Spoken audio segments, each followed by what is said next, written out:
Didik TV KPM. Ting! Baiklah, sekarang ni Mira dah faham yang cahaya itu pun merupakan satu gelombang dan juga zarah. Baiklah, kita kembali bersama dengan saya dan juga Cikgu Afif dalam slot menengah atas Didik TV KPM. Cukup jelas penjelasan Cikgu dan kali ini pula ada sedikit pengiraan ataupun sesi soal, orang kata Cikgu nak soal anda lah, soal saya jugalah kan. Macam mana kita nak menyelesaikan masalah pengiraan. Silakan Cikgu Afif. Terima kasih Mira. Okey, tak lengkap tanpa pengiraan fizik ni.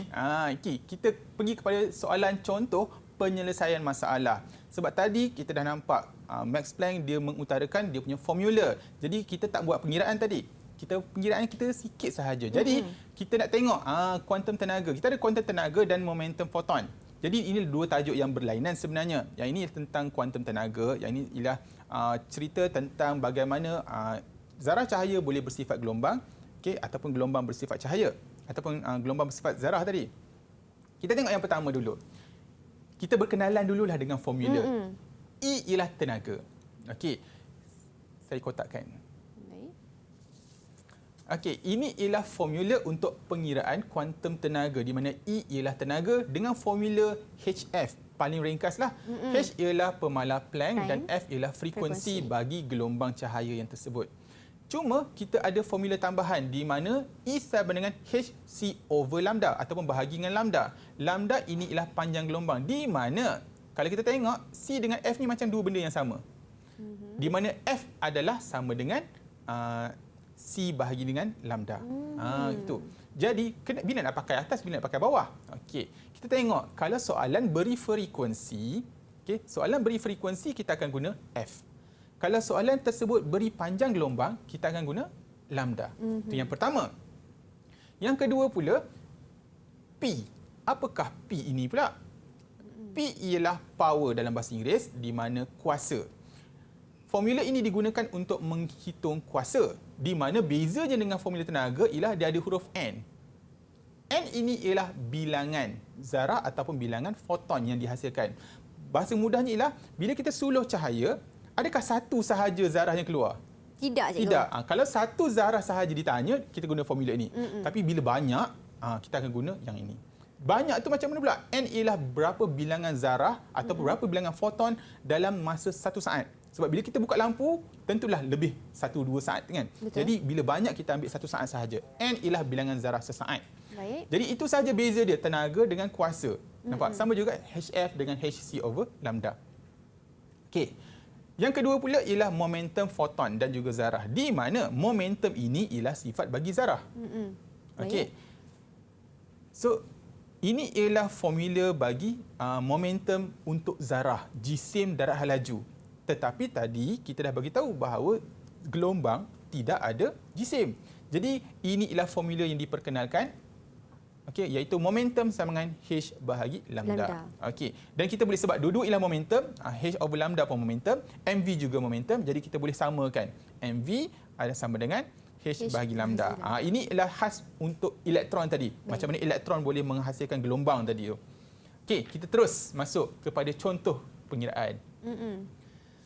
Okey, clone practice formative. Okey, berapakah frekuensi dan tenaga bagi suatu foton? Dia tanya dua benda.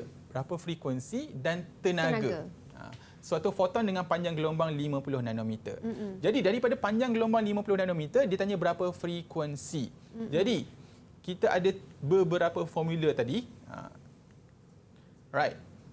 Di mana frekuensi C bagi lambda, E sama dengan HF dan E sama dengan HC over lambda. Okey, untuk soalan pertama, berapakah frekuensi? Nak pakai formula yang mana agak Mira? Kalau frekuensi, sudah semestinya kita guna formula yang ada F kat depan tu, Cikgu. Okey, jadi kita guna yang pertama. Betul. Okey, di mana frekuensi sama dengan C bahagi lambda, betul, kerana dia diberi panjang gelombang 50 nanometer. Betul. Jadi kita nak cari frekuensi daripada panjang gelombang, kita kena guna formula FC bahagi lambda. Jadi kita pun masukkan pengiraan. Okey, C tu tersebut ialah 3 darab 10 kuasa 8.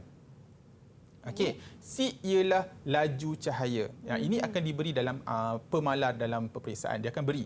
Okey, C ialah laju cahaya bahagi dengan lambda panjang gelombang 50 nanometer. Kita akan dapat jawapan frekuensinya berapa. Okey, saya nak Mira jawab ni pula. tenaga bagi satu foton. Okey, kita ada tenaga, formula E tenaga. Nak guna yang mana ni? Kalau untuk H pula, kalau yang ini kita guna E bersamaan HF, cikgu. Okey, kenapa nak guna yang ni? Sebab kita dah ada frekuensi. Okey, dah ada frekuensi. Betul? Kalau nak guna ni boleh tak? Yang itu boleh juga, cikgu. Tapi macam kurang tepat sikit kalau kita guna formula yang tu. Okey, sebenarnya dua-dua boleh guna. Sebab dua-dua, sebab lambda pun sudah lambda diberi. pun ada. Betul. Tak ada masalah. Kita boleh guna sebab kita dah penat dapat frekuensi, kita boleh guna frekuensi. Kita nak guna yang lambda pun boleh sebab soalan dah beri 50 nanometer. Tak ada masalah. Jadi dua-dua formula ini boleh digunakan. Tapi kalau kita, contohlah, kalau soalan tadi dia tak tanya frekuensi, dia bagi panjang gelombang sahaja, kita kena guna yang ni lah. Betul. Jadi bila dah diberi dua-dua, mari kita boleh guna dua-dua. Tadi Mira kata nak guna formula ni kan? Bagus, kita gunakan, tak ada masalah. Jadi H kita ialah 6.63. Okey, darab 10 dengan negatif 34. Darab sahaja dengan 6 darab 10 kuasa 15 yang penat-penat kita dapat tadi. Okey, dapat jawapan tenaga bagi gelombang 50 nanometer. Okey. Ini contoh penyelesaian masalah yang pertama. Sebuah lampu berkuasa 50 watt. 50 watt ni apa? 50 watt ini ialah kuasa. Okey. P lah, cikgu kan? Kuasa, ya, power. Memancarkan bilangan. Berapa bilangan foton yang dilancarkan per saat. Jadi, ini ialah foton yang dipancarkan. Okey. Jadi, kita nak kira dulu NHF. Okey. Tadi formula untuk kuasa. Macam mana nak kira? Kuasa kita 50 watt. Okey. N ialah bilangan. Bilangan, berapakah bilangan foton yang kita nak cari. Okey. Darab sahaja H dengan F yang kita dah buat tadi. Cuma daripada sini kita akan dapat bilangan foton. Nampak banyak. 1.7 darab 10 kuasa 20. Bilangan foton yang dipancarkan dalam masa 1 saat. Okey. Ini contoh pengiraan. Nampak tak beza dengan soalan tadi? Tadi 50 watt. Betul. Lampu dia tak berapa terang. Sekarang kita pakai 120 watt. Teranglah. Lebih terang. Lebih terang maknanya agak-agak foton yang dihasilkan makin sikit kan makin banyak? Makin banyak. Makin banyak. Okey, kalau kita nak kira sama juga. Okey, foton yang dihasilkan lebih banyak dan bila kita nak pengiraan pun sama, berapakah bilangan foton yang dihasilkan? Apabila kuasanya semakin bertambah, tentulah dia punya bilangan foton lebih banyak. Okey. Yang tadi dia bagi macam mana, apa beza soalan ni? Okey. Yang ni ialah frekuensi. Bila frekuensi, kita guna NHF sebagai formula kita. Sekarang ni soalan yang sama, saya kekalkan 120 watt juga. Cuba tengok beza dia. Dia bagi gelombang. Panjang gelombang pula. Tapi kita belajar tadi, panjang gelombang dengan frekuensi kita boleh kira, tak ada masalah. Asalnya HF. Kita tukar kepada HC bahagi dengan lambda. Sama juga. F ini sahaja yang kita ubah kepada C bahagi lambda. Okey. Jadi sama juga prosesnya, kita buat pengiraan, okey. Kita mencari N untuk mendapatkan nilai N. Kalau tengok nilai dia sama dengan yang 120 watt tadi. Cuma saya ubah frekuensi dengan panjang gelombang lambda lah. Okey, ni nak try lah berapa bilangan foton yang dipancarkan sesaat oleh lampu cahaya merah berkuasa 20 watt. Okey. Saya nak, boleh tak Mira masukkan nilai-nilai yang tertentu? Boleh, cikgu. Sebab kalau ini sudah dibagi frekuensi, jadi kita akan guna pakai formula P bersamaan NHF. Di mana kalau tengok dekat sini, P dia ialah 20 watt. Bagus. Okey. N kita tak tahu sebab itu yang kita nak cari. Okey, betul. Okey. H dia ialah kalau ikut soalan sudah diberi 6. Dalam soalan sebelum ni soalan sudah diberikan. H ialah pemala Planck. Dan kita hanya masukkan F saja, iaitu F pun sudah diberi, cikgu, frekuensinya. Okey, jadi dari sini kita masukkan nilai 20 sama dengan N nak cari betul, H memang diberi dan frekuensi telah dinyatakan dalam soalan. Ya, betul. Tahniah. Jadi kita boleh kira berapakah bilangan foton yang dipancarkan sesaat. Okey, tahniah. Betul, cikgu? Betul. Wah. Tak ramai budak tahu 20 watt ini ialah kuasa. 20 watt tu apa, cikgu? Kuasa. Okey. Dan ini ialah untuk gelombang de Broglie. Soalan dia nampak macam ringkas tapi sebenarnya jalan cerita dia agak panjang. Okey, tapi tak apa, saya akan terangkan satu persatu. Baik. Okey.